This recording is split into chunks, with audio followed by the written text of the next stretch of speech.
Hey, welcome to Psychologies. I'm Julie Leoni. I'm a barefoot coach, and I've put together this How to Stop Emotional Eating course for you. This is week 3. If you haven't already subscribed, then you can do so by following the link and subscribing to the magazine, or you can head over to the Life Leads Club and sign in or register that way. Okay, so welcome. So week 1, we were identifying whether or not you thought you were an emotional eater, and then we were practicing self-compassion. And then week 2, we were just talking a bit about menstrual cycles and social media as a way of kind of protecting and enabling that compassion to come through. So week 3, we're going to look at the emotional eater. There's 2 parts. Obviously, there's the emotional and the eating part of it. The eating part we'll look at next week. This bit we're going to focus on emotions. So the workbook is full of handy hints for the ways to work with emotions, and it invites you to choose some to work with. So just a quick word, the What Went Well diary is a really nice thing, and it is actually research based. So but it's at the end of the day, there's some questions in the workbook that you ask yourself about: what are you proud of for yourself? What went well? Who do you appreciate? And we know that if you practice that every day, trying to find 3 things for each thing, even if it feels really hard. On a day when it feels really hard, it's appreciating things that we take for granted all the time, like having a roof over your head, or having a bed to sleep in, or having food in the cupboard, because obviously there's so many people around the world that don't have those things. And being proud of yourself for small things like getting up in the morning or having a shower before work, those tiny things. And often some of that is to do with caring for other people. You might appreciate and be proud of yourself taking care of your children or your parents or your colleagues, even though maybe if you were having a bad day yourself. So the research shows that when you practice noticing what's going well and what you're proud of yourself for, then actually you get better at noticing that. And that links in with cognitive psychology and how we have schemas, which are like programs running in our brain. And if we want to change our schema and notice more about ourselves that we like, then we have to rewire our brain by practicing that. So allowing the neuroplasticity to make a difference to your brain structure. So that's why that one's a really good one. The other one's really a bit of social psychology, having a look at your circle of friends. Who are the people that are supporting you? Who are the people that are draining you? And really just making sure that you're surrounding yourselves with energizing, positive people. But the extra tool that I wanted to give you in this video is a tool that Thich Nhat Hanh, Thich Nhat Hanh, is a Buddhist monk who lives in Plum Village, and it's his technique for working with emotions.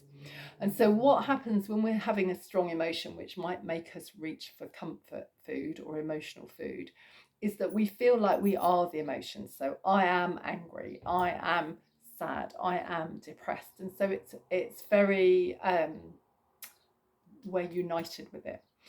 Now, if you just look where you are, so if I look over there out of the window, I can see a tree.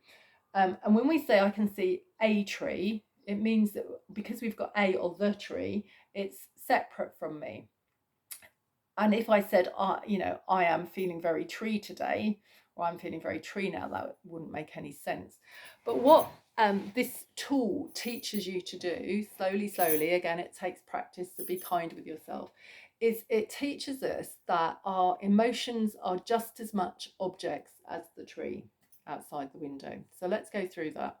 So the first thing is to notice that you're feeling an emotion. Now, you might not know, when you're learning this, you might find that you've reached for the food and not spotted the emotion until afterwards. Oh, okay, yeah, you're using your table from week 1 and going, oh, I was feeling frustrated, but I didn't realise it till I'd come for eaten. Well, that's great. That's step 1. So start where you are. And then it may be that one day you catch yourself and go, oh, I'm feeling frustrated. And then that moment, you've created a space where you can start to choose what do I want to do with that feeling. And the workbook gives you lots of suggestions. So take a breath. I'm feeling frustrated. Okay, how else do I meet that emotional need?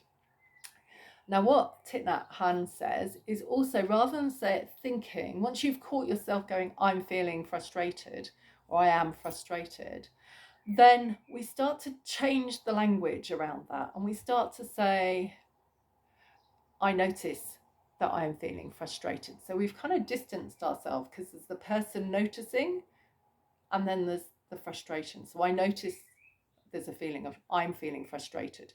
And then we can just say that over and over. And then what we can start to do is say, I notice there is a feeling of frustration. So actually, then we've sort of separated it. We're not denying it, but we're just being curious about there's a tree, there's a cloud, there's a feeling of frustration. So we're not denying the cloud or the tree or the feeling of frustration, but nor are we identified with it. There's a bit of a gap now between us and that feeling. So there's a feeling of frustration. So again, in that gap, we've got some choices. Oh, there's a feeling of frustration. What's the frustration asking of me? What's it telling me? What does it need? I can make some choices. And then the final step is to say there is a feeling of frustration passing through. Just like my cat just passed through, you might have seen then, or the clouds passing through, or the trees moving. So there is a feeling of frustration and it's passing through. And actually, as you practice that, what you're actually doing is allowing the emotion to be present. And what you will notice, of course, is that emotions do pass through. They just do. But if you notice small children, if you notice, animals, they can be really scared one minute and then it's gone. And so when we can really notice the emotion, name it and let it go, it will pass through. And then we don't even have to do anything, but that feeling of reaching for food will drop away. Okay, so I hope that's helpful. Hope you enjoyed the workbook, and I shall see you for our final week 4. Take care. Bye.